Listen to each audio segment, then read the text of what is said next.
நள்ளிரவு மல்லிகை. ஸ்ரீதேவி குட்டி என்ற பெயரை குமார் உச்சரித்ததில் ரொம்பவே தான் அதிர்ந்து போனான் பிரபாகரன். குமார் கவலைப்படாமல் தொடர்ந்தார். சரி, நீ மிச்ச விஷயத்தையும் தெரிஞ்சுக்க. ஸ்ரீதேவி குட்டி அப்ப எங்க காலேஜ்ல இருக்கிற லேபரட்டரி ரூம்ல தான் அரூபமா இருக்கிறாள். இன்னும் சரியா சொல்றதானா, என் படுக்கை அறைக்கு பக்கத்திலேயே தான் இருக்கிறாள். பிரபாகரன் நம்பாமல் புன்னகைத்தான். ஓஹோ, அப்படியா சேதி? இப்ப புரிஞ்சு போச்சு. சின்ன திருமேனி பயங்கரமான ஆளுதான். காலேஜில் படிக்கிற யாராவது ஒரு பெண்ணா இருக்கும். நீ இப்ப சொன்னா ஸ்ரீதேவி கொட்டி. ஆனா அவள்தான் இந்த வீட்டை அடையாளம் காட்டினாள்னு ஃப்ரூடா விடாதே. இப்போதைக்கு அப்படியே இருக்கட்டும். மற்றதையெல்லாம் அப்புறம் சொல்றேன். நண்பன் தன்னை நம்பாதது குமாருக்கு பிடிக்கவில்லை. சற்று நேரம் மௌனமாக இருந்துவிட்டு கண்களை மூடி படுத்துக் கொண்டார். ரொம்ப நேரம் தூக்கமில்லாமல் தவிர்த்தார். காலையில் எழுந்தவுடன் கோயில் குளத்தில் குளித்துவிட்டு தேவியை வணங்குவதற்காக கோயிலுக்கு போனார் குமார். ஒரு காலத்தில் அபரிமிதமான சக்தியுடன் விளங்கிய கோயில் என்றுதான் அதை பற்றி பேசிக் கொண்டனர். பறவைகள் கூட கருவறையின் மேல் பறக்காது என்பார்கள். அப்படி பறந்த பறவைகள் எரிந்து விழுந்ததாகவும் சொன்னார்கள். இதுபோல் எத்தனையோ நம்பிக்கைகள். கோயிலிலிருந்து திரும்பி வந்த குமார் பிரபாகரனின் வீட்டில் சிற்றுண்டி சாப்பிட்டார். முதல் நாள் இரவு வந்தபோது பிரபாகரனின் அம்மாவை குமார் பார்க்கவில்லை. அவள் வேறு அறையில் உறங்கிக் கொண்டிருந்தாள். இப்போது அந்த அம்மாதான் சிற்றுண்டி பரிமாறினாள். ஒரு காலத்தில் அவர் குமாரின் பரம்பரை வீட்டை பெருக்கும் வேலைக்காரியாக இருந்தாள். இப்போது வயது 55க்கு மேல் இருக்கும். என்ன சின்ன திருமேனி? தரவாடு தரவாடு என்றால் பரம்பரை வீடு. தரவாடு நண்பர்கள் எதுவும் வேண்டாம் நினைச்சுட்டீங்களா? அப்படி இல்லம்மா, பட்டணத்திலேயே வேலை கிடைச்சிடுச்சு. கொஞ்சம் தூரமா என்ன, அடிக்கடி இங்க வந்துட்டு போறதும் அவ்வளவு சுலபமா இல்லை. அப்படியே கஷ்டப்பட்டு வந்தாலும் இங்க யார் இருக்காங்க? குமார் பிடிப்பில்லாமல் பதில் சொன்னார். அதெல்லாம் சரிதான். இருந்தாலும் எவ்வளவு நாளைக்குத்தான் உங்க வீடு புல் பூண்டறுத்து போனது மாதிரி கிடக்கிறது? அதுக்கெல்லாம் ஒரு ஏற்பாடு பண்ணிடலாம். குமார் அப்போதைக்கு அந்த விஷயத்திலிருந்து நழுவ முயன்றார். நாம் அப்படியே காலார நடந்துட்டு வரலாமா குமார்? அப்படியே உங்க வீட்டையும் பார்க்கலாமே? பிரபாகரன் கேட்டான். இருவரும் புறப்பட்டனர். அவர்கள் முதலில் போனது தரவாட்டு காரிவஸ்தரின் வீட்டுக்குத்தான். பொழுது விடிந்த பிறகுதான் அப்பு நாயருக்கு குமார் வந்திருக்கும் செய்தி தெரிந்தது. உடனே பிரபாகரனின் வீட்டுக்கு புறப்பட்டு கொண்டிருந்தார். ஆனால் அதற்குள் அவர்களே அவரது வீட்டுக்கு வந்து சேர்ந்தனர். என்ன திருமேனி, ஒரு வார்த்தை சொல்லி அனுப்பியிருந்தா நானே அங்க வந்து பார்த்திருப்பேனே. அப்பு நாயர் மிகவும் பணிவான குரலில் கேட்டார். சும்மாதான் வந்தேன். ஒரு தடவை ஊரை பார்த்துட்டு போகலாமேன்னு தோணுச்சு. அப்படியே கிளம்பிட்டேன். நாளைக்கே திரும்பி போயிடுவேன். இப்ப நம்ம வீட்டை போய் பார்க்கலாமா என்றார் குமார். எத்தனையோ வருடங்களுக்கு பிறகு இந்த வீட்டின் கதவை திறந்தார் அப்பு நாயர். துருப்பிடித்திருந்த தாழ்பால் கரகரவென்ற சப்தத்தை எழுப்பியது. உள்ளே நுழைந்ததும் முற்றப்பகுதி முழுவதும் பச்சை புல் வளர்ந்திருப்பது தெரிந்தது. துளசி மாடத்தின் பாதியளவு உயரம் வரை புல் செழித்து வளர்ந்திருந்தது. போன வாரம்தான் புல் வெட்டினோம், அப்பு நாயர் கூறினார். மறுபடி எல்லாத்தையும் ஒரு தடவை சுத்தம் பண்ணி வையுங்கள். போகும்போது பணம் தர்றேன். பணமே வேண்டாம் திருமேனி. தேங்காய் வெட்டின வகையில கொஞ்சம் பணம் என்கிட்ட இருக்கு, நான் பார்த்துக்கிறேன். அப்புறம் இந்த இடத்தை விற்கவா போறீங்கன்னு ரொம்ப பேர் என்கிட்ட கேட்குறாங்க. இப்ப அப்படி எதுவும் எண்ணமில்லை என்று குமார் வீட்டை சுற்றி பார்த்துவிட்டு பிரபாகரனோடு திரும்பினார். மதிய உணவுக்கு பிறகு கொஞ்ச நேரம் படுத்து ஓய்வெடுத்தார் குமார். மாலை நேரத்தில் இருவரும் கோயிலை நோக்கி நடந்தனர். குன்றின் உச்சியில் கருவறை மட்டுமே மீதமிருந்த கோயிலை நோக்கி இருவரும் படிகளில் ஏறினர். கோயிலை ஒட்டி தென்மேற்கு பகுதியில் இருந்த ஆலமரத்தடியில் அமர்ந்தனர். ஆமாம், ஸ்ரீதேவி குட்டிங்கிற பேரை கேட்டதும் உனக்கு தூக்கி வாரி போட்டதே, ஏன்? இந்த ஊருக்கும் அவளுக்கும் என்ன சம்பந்தம் என்றார் குமார். அந்த ஊரில் பெரிய சூறாவளியையே ஏற்படுத்திய கதையை சொல்வதற்கு ஆயத்தமானான் பிரபாகரன். அடுத்து பிரபாகரன் சொல்லப் போகும் கதையை கேட்க அத்தியாயம் 6க்குள் நுழைவோம். ஆவலுடன் ஆலமரத்தின் நிழலில் உட்கார்ந்தார் குமார். அது ஒரு பயங்கரமான சம்பவம். உனக்கு சந்தனக்காட்டு இல்லம் ஞாபகம் இருக்கா? அந்த வீட்டு தலைவர் கோவிந்த நம்பூதிரியை தெரியும் இல்லையா? அதான் மந்திரம் தந்திரம்னு அலைஞ்சிட்டு இருப்பாரே, அவரை ஞாபகம் இருக்கா என்றான் பிரபாகரன்.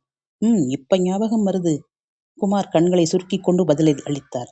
உச்சி குடுமியுடன் முழங்கால் வரையிலான துண்டு ஒன்றை கட்டிக்கொண்டு கோயிலில் பூவை நடத்தப் போகும் கோவிந்தன் நம்பூதிரியை குமார் பார்த்திருக்கிறார். ஒரு தடவை மாந்திரீகத்திற்கு போன அவர் திரும்பி வந்தபோது ஒரு பெண்ணையும் கைக்குழந்தை ஒன்றையும் அழைத்து வந்தார். சில காலத்துக்கு பிறகு வெளியூர் போவதாக சொல்லி புறப்பட்டு போனார். ரொம்ப நாள் திரும்பவே இல்லை. அந்த பெண்மணியும் குழந்தையும் தனியாகத்தான் வாழ்ந்தனர். குழந்தை வளர்ந்தால் அவளும் இந்த கோயிலில் பூஜை செய்திருக்கிறாள். ஒருவேளை நீ கூட அவளை பார்த்திருக்கலாம் என்றான் பிரபாகரன். குமார் யோசனையில் ஆழ்ந்தார். சின்ன வயதில் அவர் கோயிலுக்கு போனபோது கருவறையின் முன்புறம் நின்றபடி தரிசனம் முடித்துவிட்டு வருபவரின் உள்ளங்கையில் பிரசாதமாக சந்தனத்தை போடும் இளம் பெண் ஒருத்தியின் தாமரை முகம் சட்டென்று மின்னி மறைந்தது. பிரபாகரன் விட்ட இடத்திலிருந்து தொடங்கினான். ஒரு நாள் அந்த பெண்ணும் அவளது அம்மாவும் திடீரென்று காணாமல் போனார்கள். 3 நாட்கள் கழித்து அவளுடைய பிரேதங்கள் அந்த இல்லத்துக்கு பின்னால் இருந்த குளத்தில் மிதந்தன. அப்ப அந்த பெண்ணுக்கு என்ன வயசு இருக்கும்? குமார் விசாரித்தார். 20, 21 இருக்கலாம். அவங்க சாவுக்கு என்ன காரணமாம்? அதெல்லாம் எனக்கு சரியா தெரியாது. அவ உடம்புல ஏதோ ஆவி பூந்துக்கிட்டதா சொன்னாங்க. யாரோ அவளை கற்பழிச்சு கொன்னுட்டதாவும் பேசிக்கிட்டாங்க. அதே சமயத்துல 3 பேர் கோயில் பக்கத்திலேயே செத்து கிடந்தாங்க என்றான் பிரபாகரன். அவர்கள் பேசிக் கொண்டிருக்கும் போது அங்கே குஞ்சுராமன் வந்தார். அவர் 60 வயது தாண்டியவர். கல் தச்சர், சிற்ப வேலைப்பாடுகளும் தெரிந்தவர். குமாரும் பிரபாகரனும் பேசிக் கொண்டிருந்த விஷயத்தை கேட்டு தனக்கு தெரிந்ததை சொல்ல ஆரம்பித்தார். வந்தவங்க முதல்ல அந்த அம்மாவை கொன்னுட்டாங்களாம். அந்த பொண்ணு கொலைகாரங்களோட மோதினாளாம். வந்தவனுங்க மகளையும் அடிச்சு கொன்று 2 பேரையும் குளத்துல வீசி எறிஞ்சிட்டு போனதாகவும் பேசிக்கிட்டாங்க. கொலை செஞ்சவங்க யார்? குமார் கேட்டார். குருசுராமன் பிரபாகரனை உற்று பார்த்தார். நான் சொல்றேன் தம்பி, ஆனா நீ வீணா வருத்தப்படக்கூடாது. உங்க மாமா சந்துநாயர் தான் காரணம்னு சொன்னாங்க. அவர்தானே கோவிந்தன் நம்பூதிரி வீட்டுல காரியஸ்தராயிருந்தவர். நம்பூதிரி இறந்த பிறகு எல்லா சொத்தும் அந்த பொண்ணுக்கும் போய் சேரும்னு அவருக்கு தெரியாதா? அதனால அவங்கள கொன்னுட்டு சொத்துக்களை மடக்க திட்டம் போட்டாராம் என்றார் குஞ்சுராமன். உங்க மாமாவோட பிள்ளைங்க 4 பேருமே பக்கா ரவுடிங்க. நான் சொல்றேன்னு வருத்தப்படாத. அவங்கள எதிர்த்த யாரும் உயிரோட இருந்ததில்லை என்று குஞ்சுராமன் கொஞ்ச நேரம் வெற்றிலியை அசை போட்டு விட்டு புறப்பட்டு போனார். சூரியன் மறைய ஆரம்பித்தது. நாம போகலாமா? பிரபாகரன் எழுந்தார். நீ போ பிரபாகரா, நான் இன்னும் கொஞ்ச நேரம் இங்க உட்கார்ந்துட்டு வர்றேன் என்றார் குமார். பிரபாகரன் கிளம்பிச் சென்றான். அவன் போனதும் குமார் எழுந்து கோயில் கருவறையை நோக்கி நடந்தார். கோயில் முழுவதும் மோகினி சிலைகள். அதில் ஒன்றை பார்த்ததும் குமாருக்கு தூக்கி வாரி போட்டது. அந்த சிலையின் முகம் தனக்கு மிகவும் பரிச்சயமான முகம் போல் தோன்றியது. குமார் சிந்தனையில் மின்னல் தெரித்தது. ஆம், அந்த முகம் அவர் லேபரட்டரியில் சந்தித்த பெண்ணின் முகம் போலவே அச்சாக இருந்தது. அவள் 2 பெயர்களை குறிப்பிட்டிருந்தாள். ஒன்று ஸ்ரீதேவி, மற்றொன்று சௌபர்ணிகா. எதனால் அப்படி சொன்னாள்? குளத்தில் மிதந்த பெண்ணின் பெயர் ஸ்ரீதேவி. அப்படியானால் சௌபர்ணிகா யார்? ஸ்ரீதேவியின் உடம்பில் ஏதோ ஆவித்தொல்லை இருந்ததாகவும் அவளை அடித்து கொன்று குளத்தில் போட்டதாகவும் தானே குஞ்சுராமன் சொன்னார். அப்படியானால் இதோ தனக்கு முன்னால் நின்று கொண்டிருக்கும் இந்த சிலையின் பெயர்தான் சௌபர்ணிகாவாக இருக்குமோ? குமாருக்கு உடம்பு நடுங்கியது. சூரியன் மறைந்து இருள் பரவிக் கொண்டிருந்தது. காற்று உடம்பை தாளாட்டியது. ஆளரவமற்ற அந்த குன்றில் தான் தனியாக இருப்பது குமாரை உறுத்தியது. போய்விடலாம் என்று முடிவெடுத்த போது பின்னால் ஒரு குரல், பழக்கப்பட்ட குரல். என்ன இவ்வளவு சீக்கிரமா கிளம்பிட்டீங்க? குமார் அச்சத்தோடு திரும்பி பார்த்தார். அப்போது அந்த மோகினி சிலை தன்னை நோக்கி கொஞ்சம் முன்னால் நகர்ந்திருப்பதாக குமாருக்கு தோன்றியது. அடுத்த அத்தியாயத்தில் பார்ப்போம். அத்தியாயம் 7. வியப்பு நிறைந்தவராக குமார் அந்த சிலையையே பார்த்து கொண்டிருந்தார். ஒருவேளை சிலை நகர்வது போல தோன்றியது பிரம்மையாக இருக்குமோ என்று நினைத்தார். இல்லை, சிலை கண்டிப்பாக நகர்ந்திருக்கிறது. உயிரற்ற ஒரு பொருள், அதுவும் ஒரு சிலை நின்ற இடத்திலிருந்து நகருமா? உண்மையிலேயே குமார் குழம்பினார். இது ஏதோ மனக்குழப்பம் என்று தீர்மானித்து திரும்பி நடக்கத் தொடங்கினார்.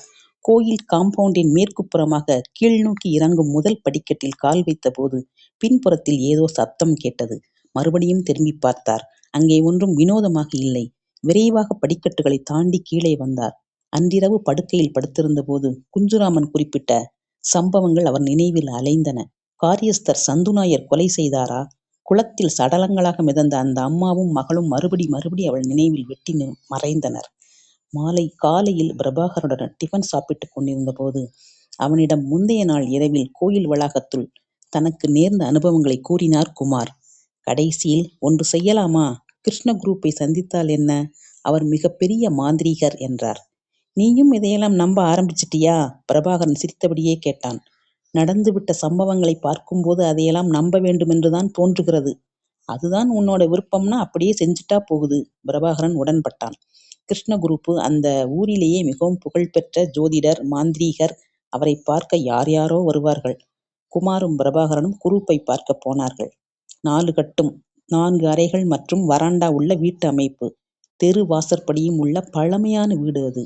வராண்டாவில் உட்கார்ந்து ஓலைச்சுவடி ஒன்றை குரூப்பு புரட்டி கொண்டிருந்த போதுதான் அந்த இருவரும் அங்கு சென்றனர். குமாரை உற்று பார்த்தார் குரூப்பு. தெரிஞ்ச முகமா இருக்கே என்றார் அவர். இருக்காதே, என்னை நீங்க பார்த்திருக்க முடியாது. குமார் பதிலளித்தார். ஞாபகம் வந்துட்டுது.